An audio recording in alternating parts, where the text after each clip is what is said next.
sa ulo. Ito. Sutot niya. Ang ganda. Ano ba ito? Flip.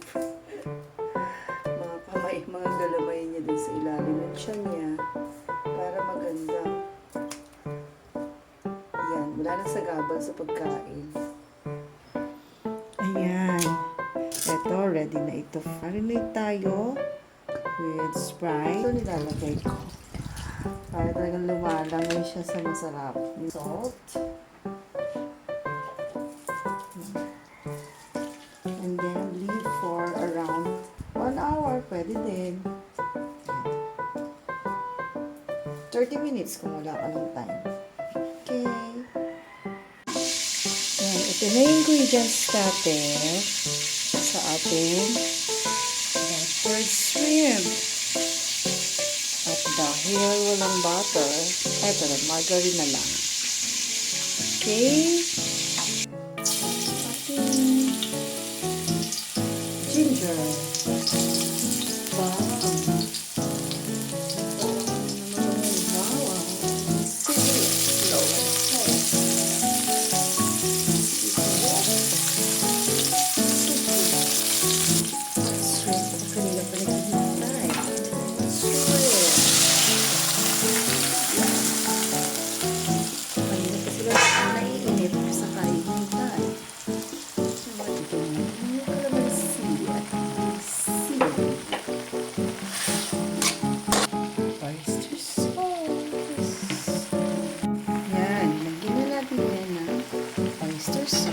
At sugar.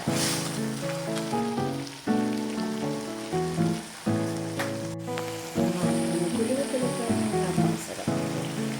Lagyan na natin ng margarine instead of butter. Tapos wala naman butter. Kasi kaya pa sa pagluluto. Halo ako na halo. Gusto kinagdigin. Halo. Kaya halo ko yung pagmamahal ko dito. Wow, andito na siya. At dahil wala akong cameraman, step by step ako pa rin ang nag-video. Medyo bitin ang video ng ating pagluluto. Pero ito ang katapusan ng lahat dahil sa napakasarap ng ating honey buttered shrimp.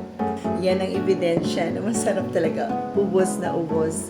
Dahil hinaluan natin ng pagmamahal ang ating pagluluto, kagaya ng Panginoon. He first loved us. He gave His life for us. And that love has made our lives so meaningful. Taste and see that the Lord is good. God is good all the time. And all the time, God is good.